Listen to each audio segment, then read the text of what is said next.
Turn it on. Because Good to go. too fast. Sure. Are we ready, guys? Let's do it. Bergstrom? Yes. Merritt? Yes. Taylor? Yes. Thompson? Yes. Van Sickle? Yes. All right. Looking for an approval of the agenda. So moved. Second. Taylor? Yes. Thompson? Yes. Van Sickle? Yes. Bergstrom? Yes. Merritt? Yes. All right. Looks like we've got some presentations. Yeah, so every month I ask either an elementary, middle school, or high school presentation, and this month it was the middle school's turn. Martine was a high school teacher for us for a number of years and transitioned to middle school mathematics. Derek's been really working really hard with his team on a number of things, and Martine is here to talk a little bit more about those things. So Derek, is there anything else that you want to add that I missed? When we revamped our math MTSS at the middle school, high school, Martine really took the bull by the horns on that, kind of led the way in terms of data collection and setting up interventions. So I'm going to let him kind of talk about what that looks like and how we're doing it right now.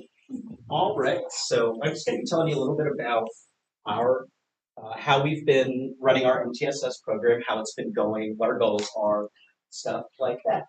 So for those of you that don't know, MTSS stands for a multi-tiered system of supports. Really what this means is that different students are going to require different levels of support in order to be successful. So all students at the middle school receive what we call Tier 1 support. So Tier 1 support is basically classroom level in instruction.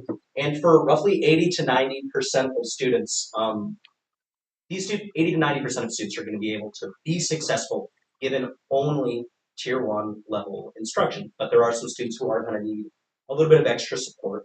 And then we perhaps give around 50 to 25% of students what we call Tier 2 level support. So this is targeted, usually very specific skill-based intervention in a small group setting. And that's going to help around 15 to 25% of students who weren't successful with only Tier 1.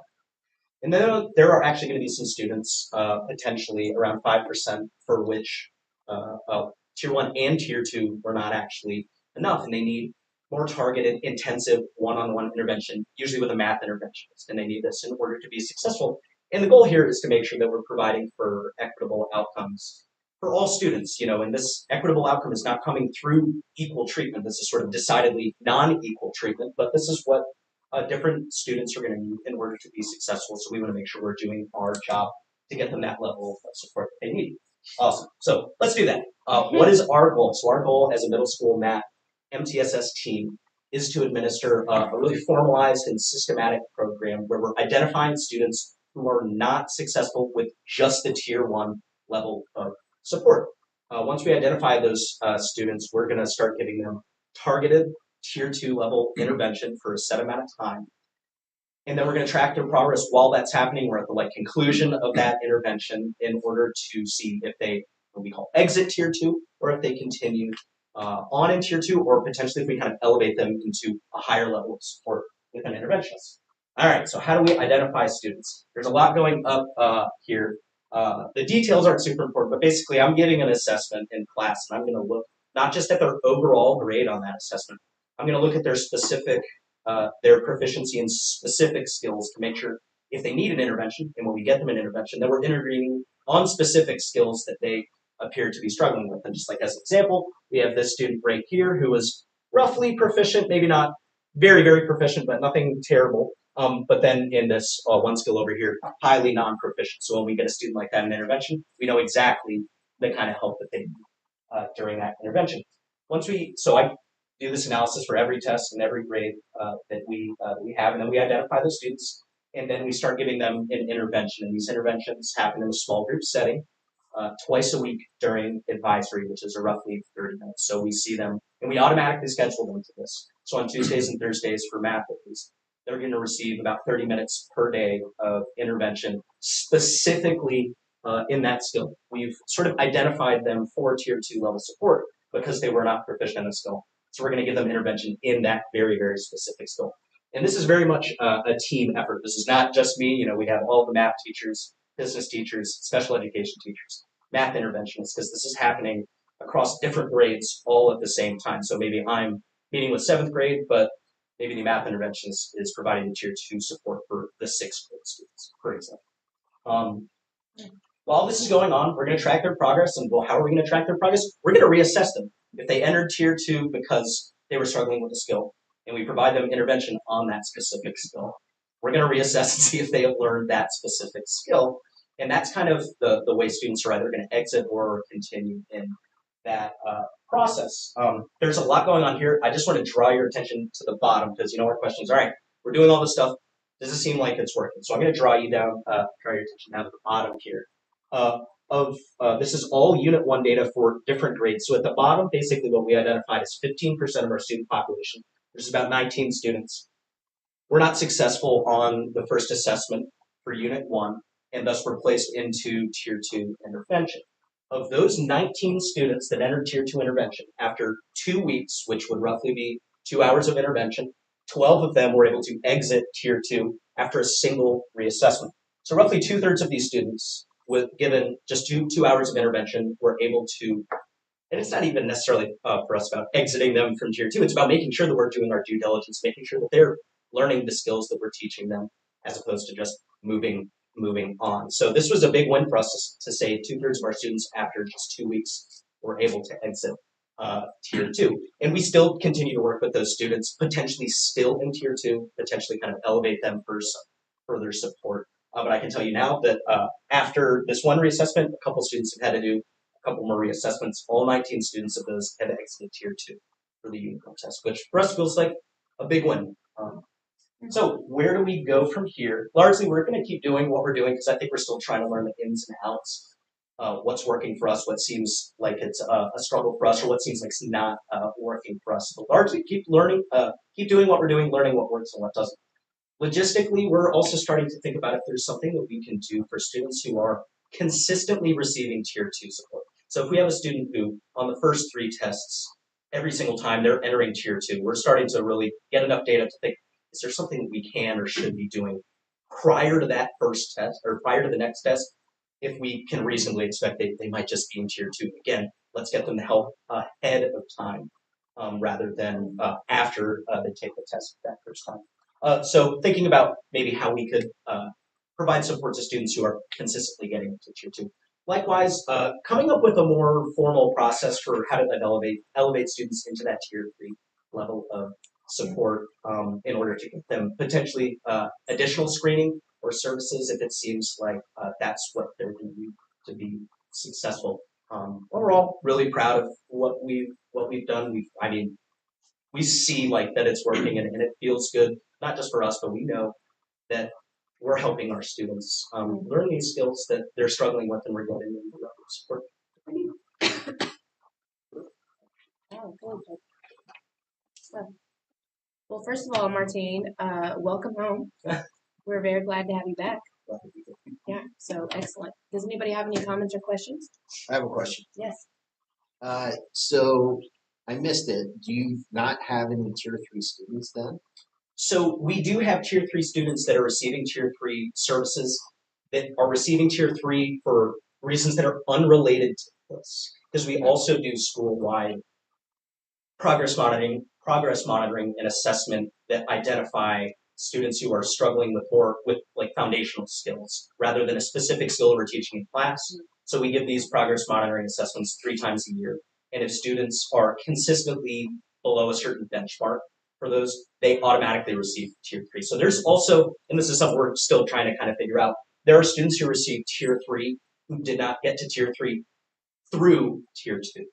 If that makes sense. Yeah. They went straight to Tier 3? Yeah, it looks like they're lacking the foundational skills in order to be successful. They're actually they're struggling with skills that are going to hinder their ability to even be at grade level. And we basically determine that by giving them things that are, I don't want to say below grade level, but we ask them to do foundational kind of things in these assessments. And if it seems like they struggle with that, they're going to go automatically into Tier 3. And they do have an exit process for that. Like if you really what we have is if you're below a benchmark, I think two times in a row. So Two times.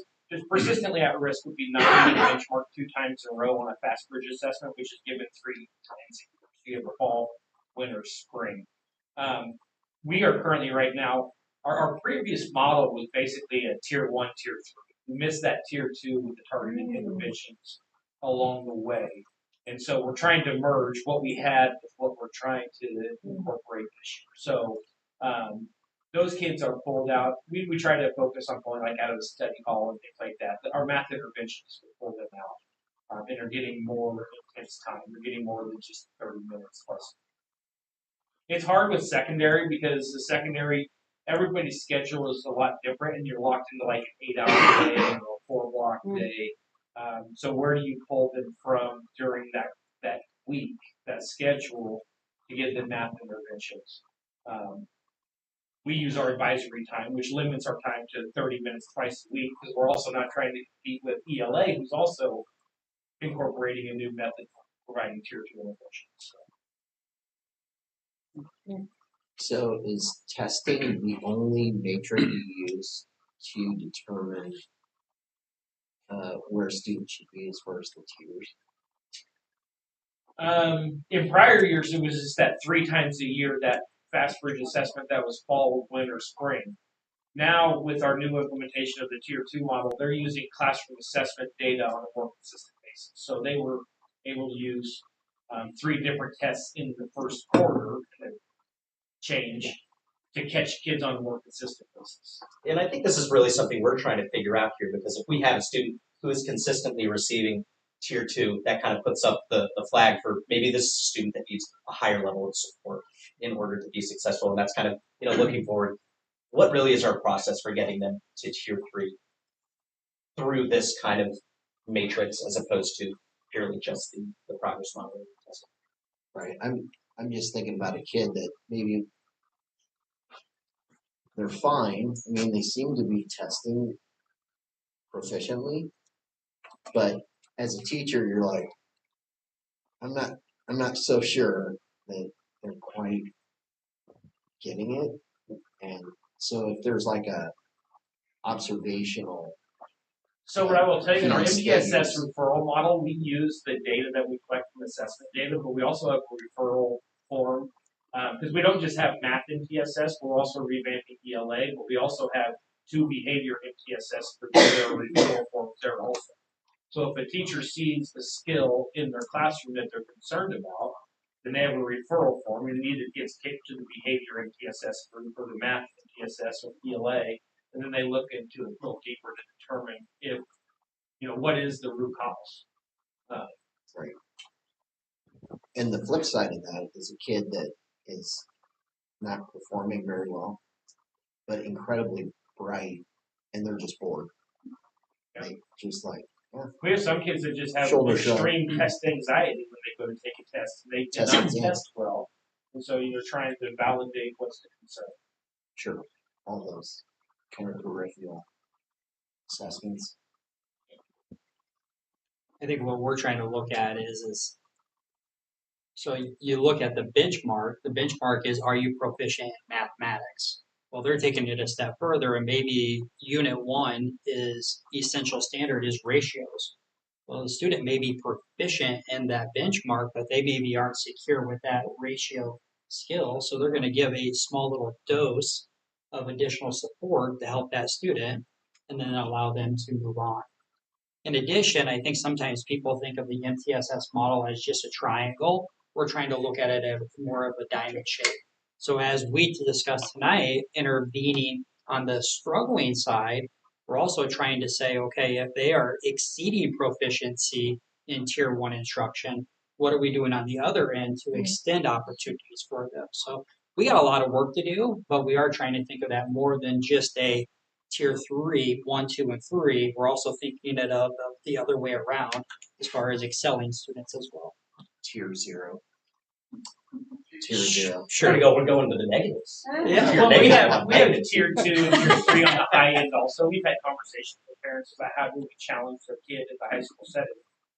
Because we have kids that are going to run out of math classes with their ability in terms of what we can offer here. So how do we continue to challenge them all the way through high school? So we started this conversation also.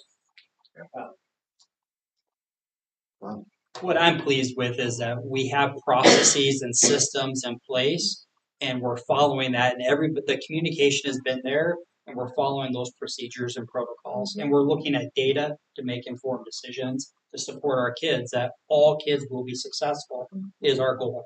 So I appreciative of the team. This is just an example of what's going on middle school, high school. We're doing the same thing elementary level. It's just good to see that we have K-12 systems that are doing this work. And I'll tell you, high school, middle school is trying to catch up to what the elementary has proposed to do their elementary system. And their data shows that it's working. So. Anybody else have anything? Awesome information. Thank you so much. Appreciate it. Thank you for coming. That was good stuff. Nice Thank job. you. All right. I think we're ready for you two. Again, since the last time we met, we have had trunk or treat that Audrey Rankin kind of takes the lead on that happened a few weeks ago. And I think it's just a good reminder of how much the community comes out for events like that. We had a lot of families that planned a trunk. Some high school clubs came and had a trunk for people, and just was a great time to be able to see the kids having fun with one another, but also the families there, just enjoying the time. Last week we had conferences, and we have one teacher that's making up some this week, but otherwise we're at 97% attendance. And I think too, those nights go really by pretty quickly, having families in and out of the building. And our teachers are finding that 15 minutes is almost a challenge when they're engaging in really great conversations with families. So just appreciate people taking the time to prioritize their child's learning. We have last week and then going into the next week, Amanda Bailey and Michelle Vaughn from the AEA are working with each grade level and or our exploratories to do some learning that's connected with some of our district work that we're doing around essential standards and unpacking that work together. So it's able to sit with one team and just really supporting each other with their content area and really honoring maybe some work that's been done in the past, but also each one of our teams have different makeups, whether it's newer teachers or teachers that have been in our system. So just getting everyone to the same point with that work and just is exciting to hear their conversations with one another around that. This Friday, we have Julie Hudnall and Talia Monroe are taking 2 teams to the bridge building competition at the Science Center. And they're excited about that. That's put on by Iowa State and the DOT.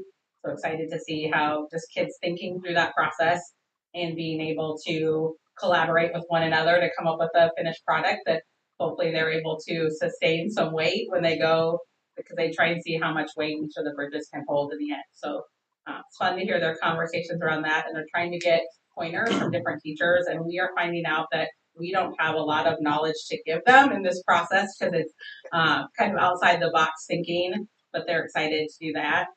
We're changing this year, taking kids to last couple of years we've done the Lego League, the kind of first level of competition, and this year Julie's taking them to what's called the Lego Challenger. So it's kind of in between what our high school students are doing and where we were before.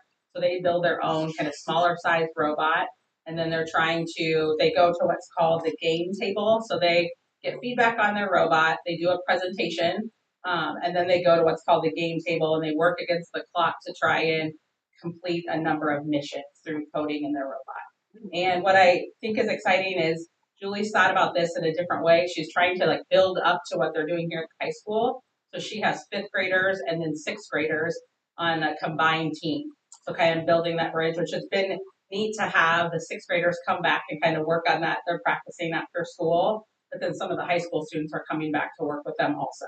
So kind of moving up what they've done before, but realizing that it's a lot different and a little bit more challenging. So excited to see they have their qualifying thing that they go to, I think December 3rd. So getting pretty close to seeing how they do with that. And then the last thing was kind of thinking through, we had mentoring tonight. So working with our new Terry Board's working with our new teachers and their mentors. And one of the things that they talked about was just how things that they're thankful for. And it was a good reminder just how much our staff's invested. We're asking them to do a lot of hard work this year and listening to their conversations, no matter what the role they're doing, just their dedication to really making a difference for our kids.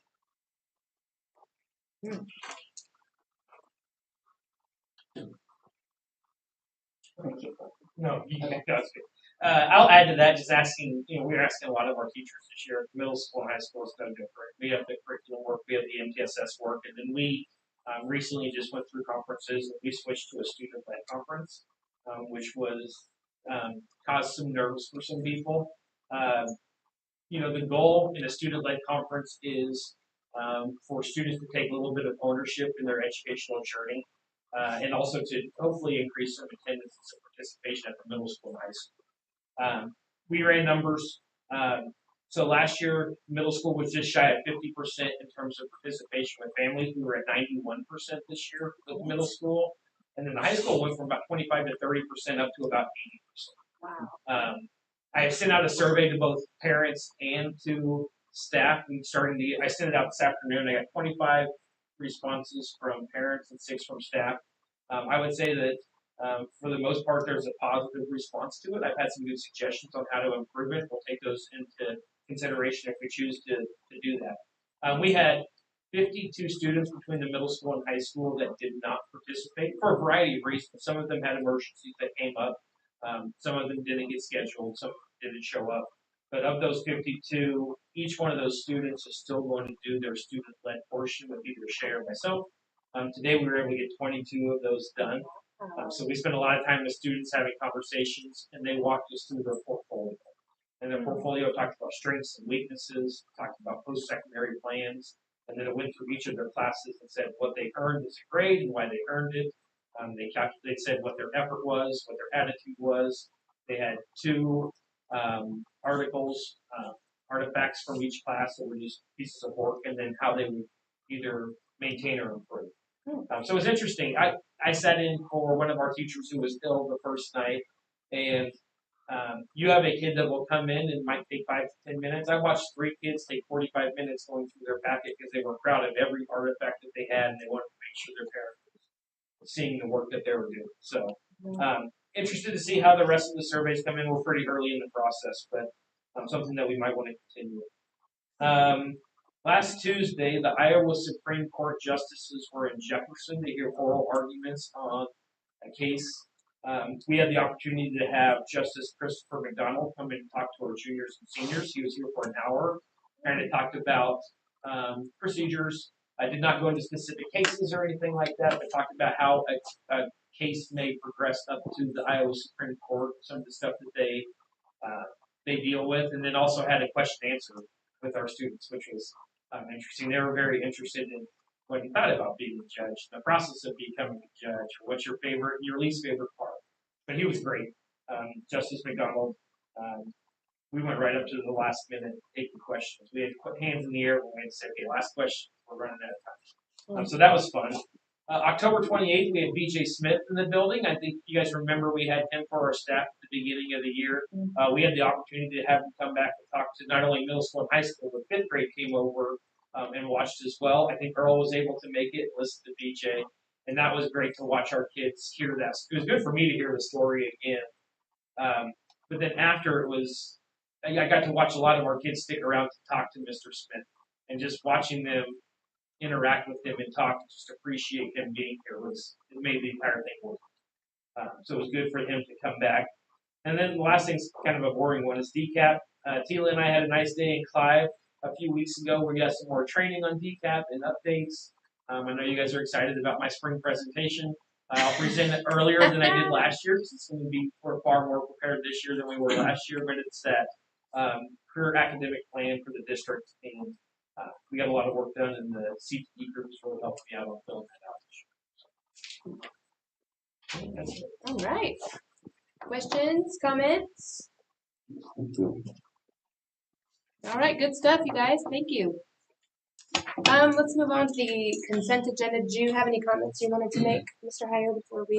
Consent agenda, we had 2 fundraiser requests. We hired a wrestling cheerleader, which you guys can see there. And then there is an MOU for an elementary school therapy dog. We previously had 2 at the high school, and Amy Kraus is going to be assuming approval, handler for one of the therapy dogs. Our ultimate goal is to have 4 therapy dogs in the district, 2 at the elementary, 2 at the middle school, high school. This would get us to 3 of the 4. And remember, this is in partnership with Ogden Alumni Association that they are purchasing the dogs for us. Awesome. If there are no questions, I'll take a motion. So, Second. Taylor. Thompson. Yep. Van Sickle. yes. Bergstrom. Yes. Merritt. Yes. All right, on to action items. Mr. Hyder, I'm going to let you take it away with the early retirement plan here. Absolutely. So you guys received your board packets and looked through and saw some information. I want to dive in a little bit more on the reason why we would offer a voluntary early retirement plan. So I have some information for you guys tonight. First off, when you're looking at early retirement packages, it's a budgeting strategy. It's really the ability for us to use a management to really help secure the general budget long term. Melissa and I have had the ability to really do some analysis using CFPM, it's Comprehensive Financial Projection Model. And we're in decent shape right now with our UAB, but I'm going to show you guys some graphs that will allow us the ability to look at what are our finances 5 years out and how we might be able to move certain levers to making sure that we are in good financial shape. Really, the two drivers for school finance, if you guys remember, is student enrollment and our state supplemental aid. With our certified enrollment, we have declined the last couple of years, and I would project that we are anticipated to decline probably about 2 more years before we right size. SSA, if you guys are aware of what SSA has been over the last couple of years, it has been around that 1 to 2%, and they're actually talking that it's probably going to continue with that over the next couple of years. We're able to put in that information into this comprehensive financial model and really look and say, if all things were to stay the same with our enrollment, with anticipated SSA, what will happen with our UAB? So I'm going to go ahead and share that information with you guys today. And I have 2 different scenarios.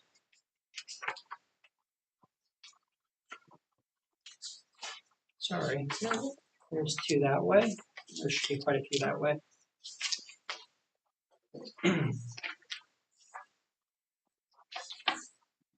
So I created a label for you guys so you guys can see that this one is a 5-year projection with no changes. And on the x-axis, you can see fiscal years from 2020 all the way to 2031. And then you guys can see the amount of UAB that we have on the left in millions versus the percentage on the right axis, the y-axis. You can see how over the last couple of years, our UAB has slowly climbed. And we're at a 30% UAB, which is a healthy UAB. But if we continue with no changes, you can see how in 2031, our UAB will go from 32% down to 7%. Ultimately, what that means is that we are spending our authority, our budget is higher than the revenues that we are receiving. You can see how it steadies out, at that 32, 31, but then in future years, how it quickly declines from a 1% all the way up to projection FY30 to FY31. We lose 9% of our UAB. Any questions regarding what you guys see with no changes? Okay, so let me show you one more diagram, and it's going to be similar look and format with your UAB. All I did is I simply went in and adjusted a lever and said, if we were to offer an early retirement package, we are utilizing dollars out of the management, but it helps secure the general budget because our our expenditures are going down. In theory, we are lowering those, and you can see where it starts to decline, but ultimately in 2031, where we are projected a UAB of 7%, if we were to offer early retirement, it is a UAB of 12%. Again, we are concerned about the decline, but just by simply moving one subtle lever, you can see how it has changed our future projections.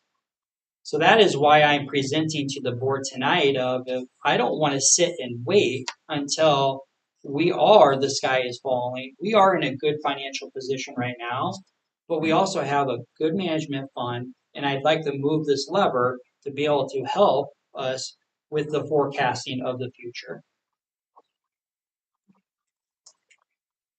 Any questions regarding what you guys see with these, and then I can go into just a few brief details about what the early retirement package, what the proposal is, and you guys saw that also in your board packets. Get this. I like that we can project out and do some modeling or helps. I don't know. Just compared to, I'm guessing when Pete and Matt first got on the board, things looked a little different than they have the last few years. It is. We're back over here. Lower than the bottom line. So it's nice that There weren't any bars going negative. There are not any there bars aren't going any on here. negative. So the fact that we can forecast and project out. Yeah. we're And that allows us to make informed decisions now so that we don't get to that position. So I think this is something that we need to constantly look and review. And the great thing with that CFPM model is we can go in there and move things and create lots of different hypotheticals. Well, if we do this, what might happen? If this happens, what might happen? And Melissa and I are doing those things right now. But I think that this is a good lever for us to move right now to lower our UAB, but making sure that the floor doesn't fall out of it is really my recommendation. With the early retirement that you guys saw, we are proposing a 75% of their FY of their salary this year, and we would be capping it at 6 employees. If there were to be more than 6 employees that would be interested, it goes off of seniority. Is really the way that we would do that. They need to present and apply for it by January 2nd for consideration. At that time, we would bring those individuals to the board for consideration. And there's more details in the application that you guys saw in your board packet. But that's really the gist of it is that 75%, no insurance benefits, no insurance payments included in it. And then we would be capping it at 6 employees. There are currently 15 employees that are meeting the requirements of 55 and 10 years of service. So historically, one of the problems that we had was we roll out early retirement, somebody retires, and instead of maybe not replacing, we went ahead and hired someone else. So do you foresee that maybe possibility that you wouldn't hire back potentially position? Yeah, that's a great question. I think whenever somebody would retire, we would always we need to look at our staffing plan. Right now, the projection that I gave you was the assumption that we were hiring them back, and we were just simply hiring them back at a lower rate. That is a lever that we could use in the future.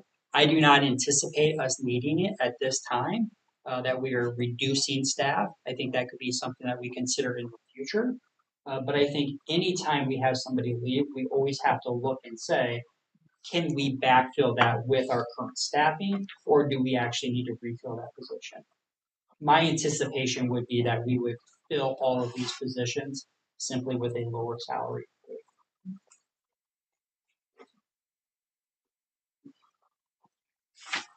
Any other questions? I'll take a motion if we are in agreement with this. I will second. Taylor? Yeah. Thompson? Yes. Van Sickle? Yes. Bergstrom? Yes. Merritt? Yes. All right, let's talk parking lot. Okay, let me give you guys a diagram here, and this is something that you guys have seen in the past, but this just helps us formalize a little bit more and give you guys an update. On October 30th, we had a construction facilities subcommittee meeting. So Pete and Pete were present. They can kind of add some more details regarding the meeting. The primary purpose of that meeting was to work with Bishop Engineering as well as the city of Ogden to look regarding the intersection of Bulldog Boulevard and Southwest 5th Street. And we really wanted to say if we were to move forward with this project, what implications does that have tying into the city? And it was a productive meeting. We really had a great discussion about that area as well as some other additional areas as you move out of Southwest Fisk all the way up to Division Street with the city. Ultimately, you can faintly see it in this diagram, but there is a darker black line that actually extends almost all the way up to Division. That is our property. So the city really appreciated the conversation, but ultimately those improvements at that intersection are on private property. Through that discussion that we had on October 30th, we really looked at the scope of the work. And the dark gray area was what we were initially discussing. And we started to really look and assess the entire what I would define as senior drive. It is the far red portion that is on your diagram. And that is starting to fall apart. We started thinking about that asphalt and what it might look like if we included that in the original scope of the work. And then we also started having conversations about doing the entire parking lot versus the quality that Bulldog Boulevard is in right now. And we were really analyzing that. And I think that we felt Bulldog Boulevard is falling apart and needs probably addressed more than that actual parking lot. So the red portions would be considered the primary in addition with the dark gray. And then there are the green areas would be alternate bids that if somebody were to bid this out, they would be bidding those portions out to determine and bring that to the board for you guys to be able to decide, do we want to do just the primary or do we want to possibly tackle additional alt bids? What is actually on the action item tonight with that parking lot is the contract with Bishop Engineering just to continue with this work. And it takes it from we've been discussing in concept.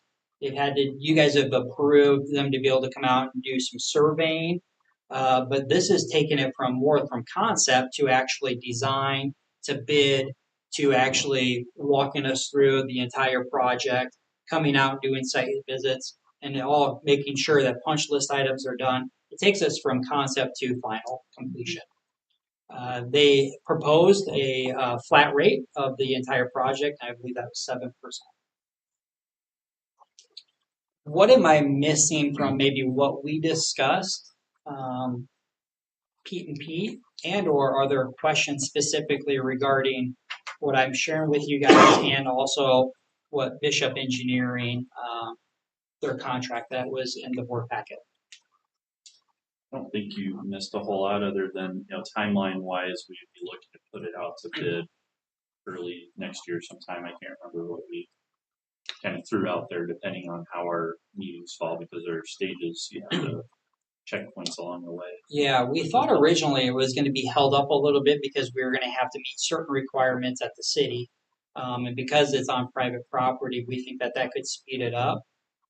Speaking with Bishop Engineering, they felt that late January, early February is a really sweet spot for bidding. And we would like to have that go out for bid at that time. So pending the approval of that contract tonight, that will allow them the ability to start to move forward. And then we would be bringing in December and January further things for you guys to approve. So we talked about a number of different surfaces, whether it was granular, gravel, to asphalt, to concrete. This preliminary design, are they thinking more concrete, other surfaces? Great question. They looked and they have seen through their research, if you don't put a solid base down, and what I mean by that is a good aggregate, a certain amount of, I'm not an engineer by any means, but I think it's a 4 to 6 base. What happens is your concrete, your asphalt, whatever product that you actually put will fail sooner than later. So the original bid would actually have, let's do it right and do it right the first time to making sure that we have a good shelf life on this. It's a significant investment from our community as well as the school, and I'd like to see it last for a good amount of time. So they are recommending that a good 4 to 6 inch base aggregate, and then rather than doing asphalt, they would actually do concrete for the product with some gutter. Not gutter, excuse me, I misspoke there, with curb. Thank you. And the green parking lot space, like Joshua said, would be an add-on, so potentially that would stay as is if we didn't like where that price point came in. Yeah. That gives us the flexibility to focus on Bulldog Boulevard if we needed to, or if we'd like the total price, we could do that. I think the only other thing we had on that would actually came up during the meeting was figuring out traffic control at both the intersections, both on Division and Southwest Fifth, and on the exit of the parking lot to Bulldog Boulevard and Southwest Fifth. And that was pending some more thought and planning there. I think we were going to talk with the mighty chief on that. Yep, I talked to Chief Bailey, and he's working with the city, and I think this is just a collaborative process to making sure that our kids are safe, our community is safe, but we're also efficiently allowing people to enter and exit off of our campus. So, yeah, they are working on some things that I'm excited about regarding that intersection of Southwest Fifth and Division. I do think a couple things to mention on this. Number one, thanks to the community for voting to extend the Pebble. Yes, that's support for projects like this that nobody wants to spend money on, but it's stuff we got to do. The coolest part about this is, I think you're right. I think it's a phase 1 of 1. Because with this new parking lot expansion, you're going to have your daily parent drop off completely separate from the buses, and for drop off and pickup, and that is it's huge. Just the fact that we haven't had a problem is good, and this will just help minimize that risk, and it's a huge value. Yeah, the overall scope of the work was addressed because of some safety concerns, and this helps by it reduces it by separating them. It adds approximately 100 parking spots, and it also adds, I think it doubles or triples our handicap accessible. It also moves the parking closer to the campus while honoring also some green space that we still have in the front building. So overall, I mean, we've looked at this design for almost a year now, and we've made subtle tweaks with feedback that we received from the board and through workshops. And I really am excited about where we started to land on this.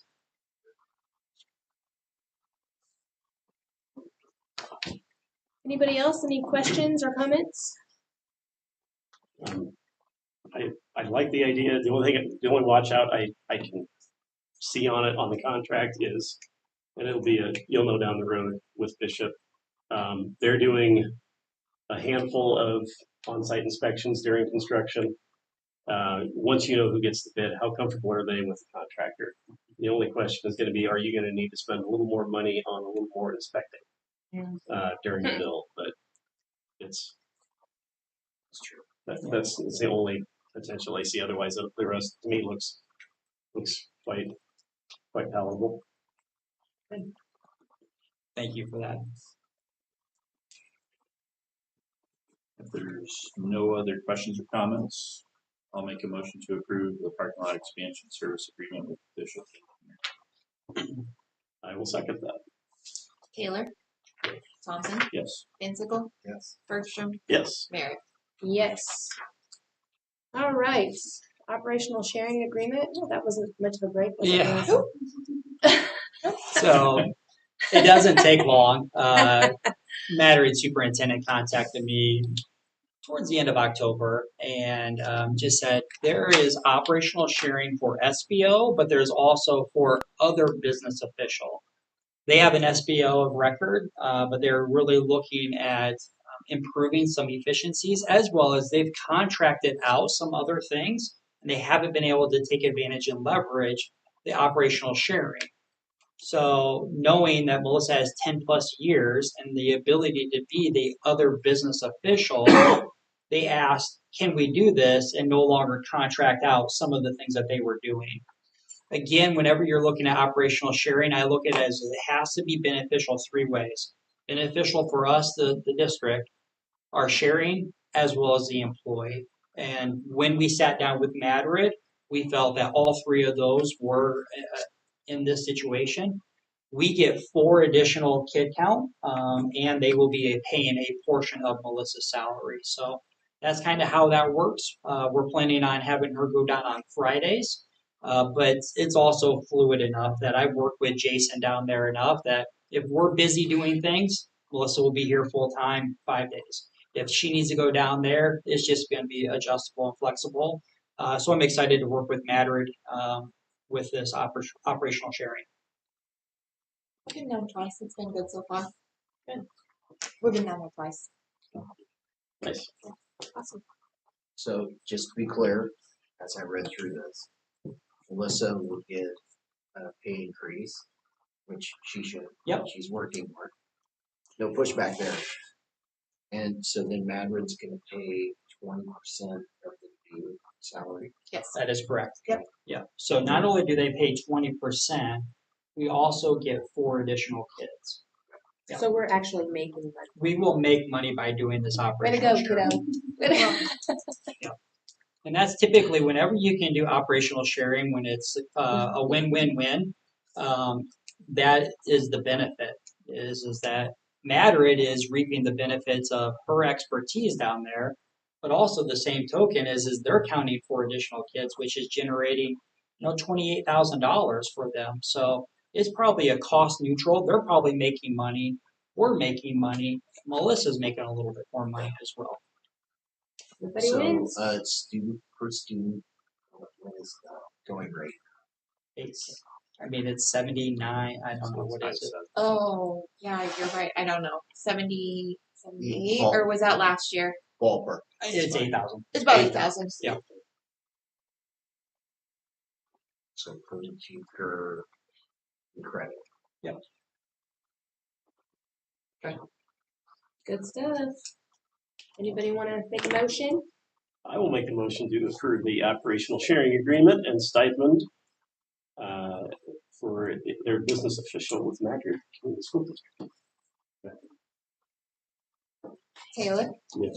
Thompson, Yes. Van Sickle, Yes. Bergstrom, Yes. Merritt. Yes. All right, an MOU with DMAC.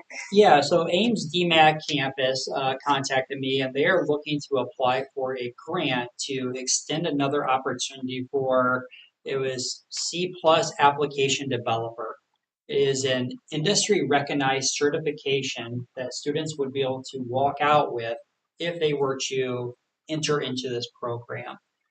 What they are wanting to do is apply for a grant, and they needed some letters of support. This doesn't say that we are guaranteeing that we're sending anybody, but it is the ability for us to hopefully get that program at Ames. And if we had a student that wanted to enter into that program, they would have the ability to.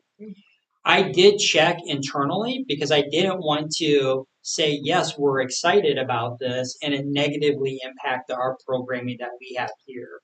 And both of our computer science teachers felt like this was an extension. It was beyond what we are currently offering, and that this would be a good thing. So this MOU is just basically saying that we support and we would send students there if we had students that were interested in this program. Any questions, comments? I'll make a motion to approve the Career Academy Incentive Fund Grant MOU with DMAC. Second. Taylor, Thompson, Yes. Van Sickle, Yes. Bergstrom, Yes. Merritt. Yes. All right, policies. Anybody see anything wacky on those? I'll make the motion. First Alrighty. and final reading is 203 to 206.4. Thanks, Pete. Thanks, Cheryl. Taylor, Yes. Thompson, Yes. Van Sickle, Yes. Bergstrom, Yes. Merritt. Yes. All right, public comment. Anybody? Okay. All right, no problem. On to the board calendar, and we do actually have some business to handle here. Yes. Mr. Heyer, do you want to? Yeah, so our next meeting will be, regular meeting will be on December 8th and there is a conflict. It's something that we just overlooked, and I would like to make a proposal that we move it one day later to December 9th, if all possible. We can throw out other dates, but I felt like rather than shooting emails and text messages back and forth, it would be better for us to figure that out with everybody in the room. The regular meeting would be Tuesday, December 9th at 6 o'clock, if it would work for everybody. I would just like to say please, because Lauren, Melissa, and I are not going to miss our kids' Christmas concert. So, not to threaten you, but I'm just saying. You know where I live. We're not. So we won't be here. It's fine. Fine by me. Is that good? All Yeah. work. Yeah, okay. What would happen on December 9th, we'll conduct our regular business, and then we will conclude that meeting, and then we will go into our organizational meeting for that. And that's at that time we'll be swearing Lauren in, and then we'll be organizing who's going to be president, vice president, etc. So it may be a little bit of a longer evening, I imagine. However long it takes us to conduct regular business and plus do that. But since you already planned on something on Monday, feel free to come on in because the songs sound really fun. So I'm sure we'd love to have you at the cave, right, Amy? And then you can really see why we need to do parking lot. Yes, funny. that would be a great example. And true. Just come about, I don't know, 10 to 7 is when you need to come if you want to. All right, thank you. So we don't need any action on that, right? We just decided. Yeah, And then we'll you'll just change the posting. well, Yeah, perfect. Yep. Okay, good deal. All right, I think you're up, Mr. Heyer. So I just want to publicly thank our community for last week's vote. We had a high percentage of people that were outvoted. Our revenue purpose statement, as you guys are aware, approved by 80%. I think it was 80.7 or whatever, but 80%. And 70% for the continuation of the voter PEPL. So again, I just want to thank our community for just getting out and voting, and it just really shows the level of trust that they currently have with the school system, and we are very appreciative of those dollars, and we will make sure that we use those to wisely and to our fullest. Already discussed the December meeting. BoardCon, I kind of mentioned that in my weekly, but Lauren and I are planning on going next Wednesday and Thursday. If there were anybody else that is interested, the registration is closing rather soon. I think it's earlier, it's Wednesday, I believe. So I would just need to know in the next 24 to 48 hours if one of you guys is interested in going to BoardCon with Lauren and I. And then the last thing that I just want to mention, and I'll make sure that I communicate this on either social media, I'll send messages out, but on November 24th, if you guys remember, that is the Monday of Thanksgiving. No students on campus. We have a week off with no kids. Monday and Tuesday is teacher professional development, and we are going to be conducting a reunification drill. That is ultimately what reunification is for whatever reason, something has happened at said campus, middle school, high school, elementary campus, and our staff and students can no longer be on this campus. A lot of times people think reunification, they quickly go to there was an intruder in the building. But there are so many other reasons why we might need to move our students off campus and reunify them with their parent, guardian, etc. Not a lot of schools go through this, and it may be messy, but I'd rather go through the messiness and start to learn some of these things. And the reason why I mention it is A, I think it's good training that we should be doing, and B, we're going to be partnering with law enforcement as well as Boone County Emergency Management so that they can actually practice some things as well. So the reason why I mention it here, I'm going to make sure that I get it out there, is there may be a lot of presence of first responders, law enforcement, everything on our campuses, and it is for good purpose. We're working in partnership with those individuals so that they can hone their skills, but also we can hone our skills as well. So I wanted to mention that, and I'll make sure that I clearly communicate that to our community so they don't panic, which they should if they don't know what's going on. The community page will be lighting up. Yes. We'll have a posting ready to go. Just a comment and share back. Just Yep. keep pasting that up. It should be a good day. Mhm. That is all I have for superintendent comment. All right. Board member, Yeah. do you want to kick us off? Yeah, absolutely. So many of you guys know, but Pete is stepping down in December. Will be his last meeting. Pete, you've been here for 12 years. 12. Yeah, absolutely. That is a long time to volunteer. And I just know that the amount of time that you've devoted over the last couple of years that I've been here has been so appreciative. So I'm sure maybe board members have some things to say, but what we did is we just prepared a nice little plaque just for you to just kind of recognize, and we sure appreciate all the dedication and service that you've done for Ogden Community Schools and all that you've done over the last 12 years. So thank you so much. Thank you. I personally really appreciate you, Pete. You ran me through the ropes right when I got on board 4 years ago, and I appreciated that. And you always take such a pragmatic and logical approach to so many things. I mean, we see things through different lenses a lot, but I've always appreciated you, even in our disagreements, like how pragmatic and logical that you always are, and how respectful you always are. And this district is better because of you. So thank you for your service, truly. Thanks. Does anybody else have anything they want to add? I would agree with all Kelly just said. I've learned a lot from you. Yeah. For the last 6 years. Really appreciate you. I'm kind of like, as we go into this, the facilities thing, I'm like, wait, Pete's maybe? No offense, And we're Laura. stuck with But just I'm the other. like, I'm like, oh no, this is his wheelhouse. That's okay. Just keep your phone on. It's like the person sitting in this chair next month is highly qualified Yes, and will do she a is. fantastic Yes, job. she is. But no, we really appreciate you. Anybody else? No, I want to reiterate, Yeah. when we came on board 12 years ago, this district is in a much better place. You're a part of that. So, kudos to you, tip of the cap. Thank you. That a boy. Thanks, Pete. Yep. Seriously. And we'll see you one more time. Yep. See you next month. And with that, That's it. anybody want to go home? I moved to adjourn. Thank you, Pete. I'll second. On to Pete's. Taylor, Oh,